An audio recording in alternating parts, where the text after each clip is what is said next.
안녕하세요. GTS 한국사 드디어 오늘 첫 번째 진도 나가는 시간입니다. 자, 우리는 지금 큰 1단원을 공부를 하고 있습니다. 근대 이전, 전근대사라고 생각을 하면 되겠어요. 총 10개 주제로 여러분과 함께 전근대사를 공부를 하게 될 텐데 색깔별로 한 세트라고 생각을 하면 되겠습니다. 그래서 노란색이 한 세트고요. 그 다음에 약간 이렇게 민트색 있죠? 요게 이제 고려라는 한 세트고, 그 다음에 뒤에 있는 네 개, 요거는 흰색 글씨잖아요. 요거는 조선이라는 세트다. 이렇게 여러분들이 크게 1단원은 세 덩어리로 구분이 돼 있구나. 이렇게 느낌을 가져가면 되겠습니다. 자, 오늘은 주제 첫 번째입니다. 선사시대와 국가의 형성에 대해서 공부를 한번 해볼 거예요. 자, 여러분들이 이번 시간에 꼭 해야 될 게 세 가지가 있는데 그중에 첫 번째는 구석기, 신석기, 청동기, 철기 시대의 특징을 잘 구분을 하는 겁니다. 두 번째는 우리나라 최초의 국가가 고조선이잖아요. 그 고조선의 여러 가지 특징을 여러분들이 파악을 해야 될 거고요. 고조선이 멸망한 다음에 만주와 한반도에 성립됐던 여러 나라들이 있습니다. 부여, 고구려, 옥저, 동해, 그다음에 사만. 이 나라들의 또 특징을 좀 여러분들이 잘 구분을 해야 된다라는 얘기를 먼저 드리겠습니다. 자, 선사시대부터 철기시대까지 네 개의 시기를 우리가 도구, 경제, 주거 환경, 그다음에 사회 모습, 그다음에 문화 이 다섯 가지 카테고리로 한번 정리를 해보려고 합니다. 자, 먼저 구석기 시대예요. 구석기 시대 사람들은 뗀석기를 만들어 썼다라는 것을 여러분들이 초등학교 때와 중학교 때 충분히 공부를 했을 거예요. 뭐 대표적으로 주먹도끼, 그다음에 찌개, 승배찌르개 등이 있습니다. 여러분 교과서 10쪽에 맨 위에 보면은 주먹도끼 사진이 나와 있어요. 아, 이렇게 생겼구나 라는 것 정도만 여러분들이 알고 넘어가면 되겠습니다. 어떻게 만들었냐면 돌을 꽝꽝꽝 깨트려 가지고 떼어내서 썼다라고 해서 뗀석기라고 우리가 부르는 거예요. 자, 구석기인들은 어떻게 먹고 살았는가? 주로 사냥과 채집을 통해서 먹을거리를 획득을 하게 됩니다. 근데 문제가 생겼어요. 사냥을 하도 하다 보니까 멧돼지가 멸종을 한 거예요. 우리 동네에서. 그럼 어떻게 해야 됩니까? 굶어 죽잖아요. 어떻게 해야 돼요? 다른 동네로 빠르게 이사를 가야겠죠. 그러니까 먹이거리가 있는 사냥감이 많은 곳으로 끊임없이 이동을 할 수밖에 없는 시기가 구석기 시대였다라는 얘기예요. 그래서 이 시대는 이동 생활을 했었다라는 게 또 한 가지 포인트가 될 거고요. 자, 조금 있으면은 우리가 또 이사를 갈 거예요. 그러면은 집을 튼튼히 지을 이유가 전혀 없겠죠. 그냥 간단하게 바람 피하고 비 피할 수 있는 정도면은 됐을 거예요. 그래서 구석기 시대에는 주로 사람들이 동굴에 모여 살거나 아니면은 막집을 지어서 이렇게 생활하기도 했었다라는 얘기예요. 당연히 지배자가 없었기 때문에 평등 사회였고, 그다음에 동굴에다가 이렇게 여러 가지 낙서를 해놓습니다. 그거를 우리가 동굴 벽화로 지금 이렇게 발굴해가지고 연구도 하고 있는 거죠. 따지고 보면은 그 시대의 사람들의 낙서라고 볼 수 있겠죠. 자, 시대가 이제 좀 많이 흘렀어요. 신석기 시대가 되면은 이제 도구부터가 바뀌게 됩니다. 예전에는 그냥 꽝꽝 깨트려가지고 떼어냈는데 같은 거를 만들려고 하니까 이게 자꾸 랜덤으로 깨지다 보니까 모양이 일정치 않은 거예요. 그래서 어떻게 합니까? 갈아보기 시작하는 거예요. 그렇게 석기를 갈아서 썼다라고 해서 신석기 시대의 도구를 간석기라고 불러요. 뭐 대표적인 유물로 갈돌과 갈판이 있고요. 그 다음에 이제 토기가 사용되기 시작합니다. 토기, 우리나라에서 대표적인 토기는 여러분들이 다 알고 있는 빗살무늬 토기가 되겠습니다. 교과서 10쪽에 사진이 나와 있으니까 한번 보고 오세요. 그 외에도 가락바퀴, 그다음에 뼈바늘을 만들어 썼다. 요거는 이제 옷을 만들기 위한 도구니까 이 시대 사람들은 옷감을 만들어 가지고 옷을 만들어서 입었구나. 이렇게 여러분들이 생각을 하면 되겠습니다. 옷 또는 뭐 금을 만들 때 썼던 거죠. 자, 여기 위에 있는 게 이게 이제 갈돌과 갈판, 그다음에 오른쪽에 있는 이게 빗살무늬 토기, 그다음에 왼쪽 아래에 있는 게 이제 가락바퀴의 모습이에요. 가락바퀴 이렇게 실을 짤 수 있는 거죠. 자, 신석기 시대는 경제적인 부분에서 큰 변화가 일어납니다. 당연히 사냥과 채집은 계속 기본으로 하고 있습니다. 그런데 여기에 플러스 농경과 목축이 드디어 시작이 된다라는 얘기예요. 여러분들이 헷갈리면 안 되는 게 신석기인들이라고 해서 야, 우리 이제 사냥 금지, 우리 이제부터 농경과 목축만 할 거야. 이렇게 하지는 않았다라는 거예요. 여러분들 사냥과 채집은 계속 진행이 됩니다. 심지어는 오늘날에도 사냥과 채집을 하면서 먹고 사는 사람들이 있죠. 네. 그런데 여기에 플러스 농경과 목축이 추가가 됐다. 이런 느낌으로 여러분들이 알아두면 되겠습니다.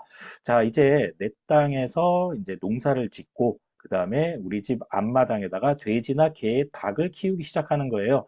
자, 이동할 이유가 사라지게 됩니다. 왜냐? 사냥이 잘 안 되면은 농사 지은 것 또는 내가 기르고 있던 동물을 잡아먹으면 되는 거거든요. 그리고 뭐 이렇게 밭을 짊어지고 이사를 갈 수는 없는 거잖아요. 그러면서 신석기 시대에는 사람들이 한 곳에 정착해서 생활하게 된다라는 게 굉장히 또 큰 변화이기도 하죠.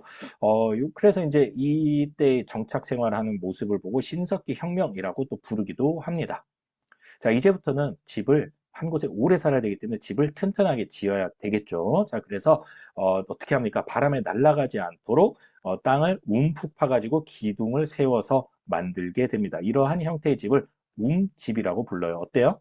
땅을 움푹 파가지고 기둥을 튼튼하게 박은 다음에 지푸라기로 이렇게 겉을 입혔죠. 네, 이런 형태의 집을 우리가 움집이라고 불러요. 요새로 치면은 한 반지하 집 정도의 느낌으로 보면 되겠죠. 자, 사회는 여전히 평등 사회고요. 이때 뭐 애니미즘, 샤머니즘, 토테미즘 등등등의 원시적인 종교가 나타나기도 합니다. 자, 시간이 조금 더 흘렀어요. 자, 청동기 시대에는 도구에서 큰 변화가 나타나게 됩니다. 비파형 동검과 같은 청동기가 만들어지기 시작해요. 자, 여러분, 청동기는 청동이라는 광물이 있지 않아요. 이거는 합성해서 만들어내는 이제 그런 광물인데, 구리하고 그다음에 주석을 잘 섞어야지 이 청동을 만들어낼 수 있는 겁니다. 그리고 기존에 쓰던 간석기는 이제 농기구로 주로 많이 사용하기 시작하죠. 왜냐?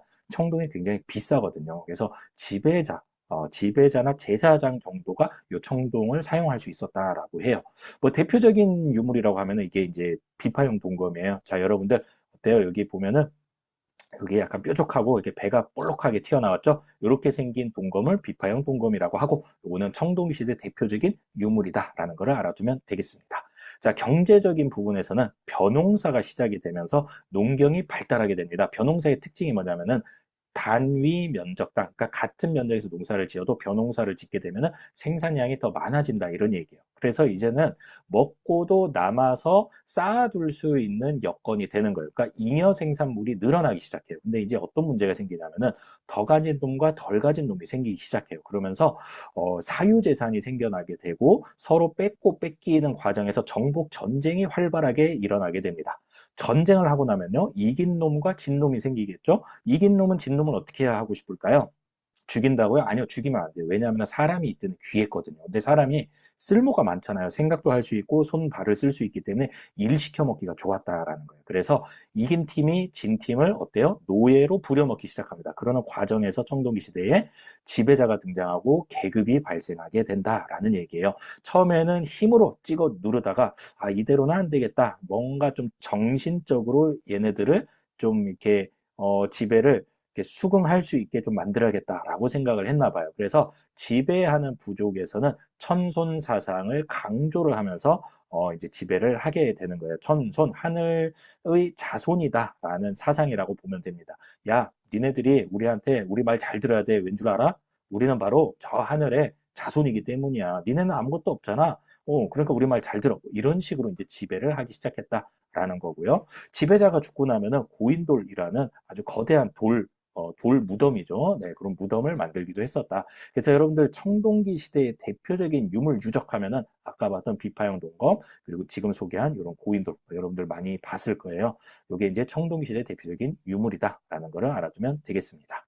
자, 그리고 이렇게 천손 사상을 강조하면서 점점점 주변 부족들을 통합하게 되고 그런 과정에서 국가가 출현하게 됩니다. 우리나라 최초의 국가는 고조선이라고 얘기를 했고 이때가 이제 청동기 시대쯤이다라고 알아두면 되겠습니다. 자, 그리고 이제 철기 시대로 넘어가요. 자, 이때도 여전히 청동기는 만들어집니다. 대표적인 게 이제 세형 동검이죠. 요 배불뚝이가 사라지고 아주 뾰족하고 날렵한 동검이 바로 세형 동검입니다. 그리고 이때 새롭게 개발된 이 철기로 이제 무기도 만들고요. 그다음에 농기구도 만들어 쓰기 시작한다라는 얘기예요. 생산량이 당연히 더 증가했을 거고 청동기 철기 시대부터는 이제 반지하에서 1층으로 올라오게 됩니다. 지상가옥이라고 우리가 불러요. 이제 땅 위에다가 집을 짓기 시작하게 되고요. 철기 시대에는 당연히 이제 계급 사회가 계속 전개가 됩니다. 자, 이 고조선으로 시작된 나라들이 이제 여러 나라로 또 이제 쪼개졌다가 연맹왕국 단계를 거쳐서 이제 고구려 백제 신라의 중앙 집권적 고대 국가로 또 발전하는 모습을 다음 시간에 이어서 공부를 하게 될 텐데, 자, 우리가 지금 좀 살펴볼 거는 고조선과 여러 나라의 성장입니다. 고려 시대의 스님, 이련 스님이 쓴 삼국유사라는 책에 의하면 기원전 2333년에 하늘에서 하늘의 아들인 환웅이 내려오게 됩니다. 그리고 인간이 된 곰, 바로 웅녀와 결혼을 해서 그 아들 단군 왕검을 이제 탄생시키고 이 단군 왕검이 세운 나라가 바로 우리나라 최초의 국가인 고조선이다라는 거를 여러분들이 단군 신화를 통해서 충분히 다 알고 있을 겁니다. 자, 이때는 재정일치 사회였어요. 단군 왕검이잖아요. 단군은 제사장이란 뜻이에요. 뒤에 있는 왕검은 정치 지도자라는 뜻이거든요. 근데 이게 한 사람이었다라는 거예요. 그래서 제사장과 정치 지배자가 같은 사람이다. 이걸 어려운 말로 재정일치, 제사장과 정치 지도자가 일치한다. 이런 뜻이에요. 이 시대는 청동기 시대였고 이때 중국에는 춘추전국 시대였는데 이때 우리나라 가까이 있었던 나라가 연나라예요. 연나라. 그래서 연나라랑 대립하기도 했고요. 그 다음에 이제 사회풍습으로는 팔조법이 있었다라고 해요. 그런데 이 8개 조항이 다 전해져 내려오진 않고 지금은 한 3개 조항 정도가 내려오고 있는데 여러분들 교과서 11쪽에 보면은 위에 사료로 나와 있습니다. 이런 것들을 통해서 우리가 인명, 즉 노동력을 중시했다. 그 다음에 사유재산이 존재했었고 계급 사회였다라는 사실을 읽어낼 수 있습니다. 여러분들 아마 중학교 때 요거 뭐 서술형 시험으로도 많이 봤을 것 같은데요. 네, 그냥 그런 게 있구나 하고 넘어가겠습니다. 기원전 194년도가 어떤 시기냐면은 여러분들이 알고 있는 진시 황제의 진나라가 멸망하고 한나라가 새롭게 들어서던 그런 혼란한 시기였어요. 그때 중국에서 위만이라는 사람이 고조선에 건너와서 준왕을 몰아내고 자기가 왕이 돼요. 근데 나라는 그대로 유지를 시킵니다. 무슨 말이냐면은 고조선이라는 나라 껍데기는 그대로 있는데 요 왕족이 바뀌었다. 이런 느낌으로 가져가면 되겠죠.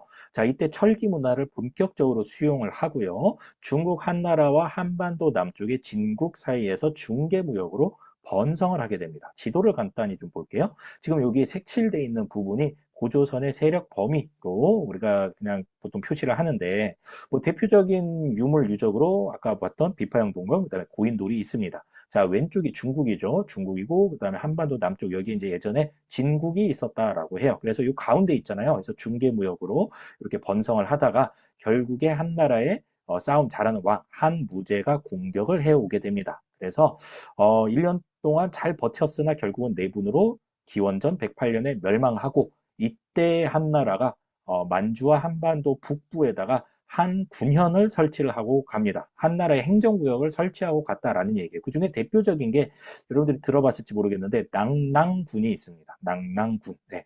그리고 이런 한 군현을 끊임없이 공격하고 몰아내는 과정에서 이제 고구려 백제가 성장을 하게 되는 거고요. 자, 어쨌거나 지금 고조선이 멸망했습니다. 고조선 사람들은 어떻게 했을까요? 음, 중국으로 건너가는 사람도 있었을 거고, 난 중국이 싫어요 하면서 한반도 남쪽으로 내려오는 사람도 있었을 거고, 에이, 그냥 살던 대로 살지 뭐 하고, 그냥 그 자리에 살던 사람들도 있었을 거예요. 자, 그러면서 여러 나라들이 새롭게 등장을 하게 됩니다. 그 중에 대표적인 게 이제 부여예요, 부여. 제일 북쪽에 있죠. 자, 이 부여 같은 경우는 5부족이 연합해서 동맹을 맺은 형태의 국가였다라고 생각을 하면 돼요. 그런데 이 5개 부족 이름이 동물 이름을 본따서 만들었대요. 마가, 저가, 우가, 구가 뭐 이런 식으로. 그리고 이 동물 이름을 본딴 부족들이 각각의 한 구역을 다스렸다고 합니다. 그 구역, 부족장들이 다스리던 구역을 우리가 사출도라고 부른다. 라는 거고요. 고구려는 부여랑 상당히 닮았습니다. 오부족 연맹체였고 그다음에 제가회의라는 귀족회의에서 국가의 중요한 일을 의논하고 결정을 했다라는 특징을 가지고 있습니다. 자, 옥저와 동해 한번 살펴볼까요? 한반도 약간 동해 쪽에 있죠. 옥저 동해는 읍군 삼노라는 지배자는 있었지만 왕은 존재하지 않았다라고 해요. 그러니까 세력이 그렇게 크게 발전되지는 못했다라는 거예요. 그래서 결국에는 얼마 가지 않아서 고구려에 흡수가 되고 만다. 라는 거고요. 자, 그 다음에 이제 마한, 진한, 변화, 한반도 남쪽에 있죠. 한이 하나, 둘, 세 개가 있어요. 그래서 얘네들을 합해서 사만이라고 우리가 묶어서 부릅니다. 사만은 좀 특이해요. 보통 이 시대는 재정일치 사회였는데 이 사만 지역은 재정 분리 사회였어요. 즉 제사장과 왕이 따로 존재했었다 이런 얘기예요. 그리고 이 제사장을 천군이라고 불렀는데 이 천군이 있는 곳을 소도라고 해가지고 굉장히 신성한 지역으로 이렇게 좀 우대를 하기도 했었다라는 거예요. 그래서 범죄자가 이 소도로 숨잖아요. 그럼 왕의 군대가 와서 이 소도에 침범해가지고 범죄자를 체포하지도 못하는 약간 신성한 그런 지역이 있었구나라는 거를 여러분들이 기억을 하면 되겠습니다. 자, 이렇게 우리가 중학교 때 중요하게 배웠던 구석기, 신석기, 청동기, 철기 시대와 더불어서 고조선, 그 다음에 초기 철기 여러 나라 성장에 대해서 한번 살펴봤습니다. 수고했습니다. 안녕.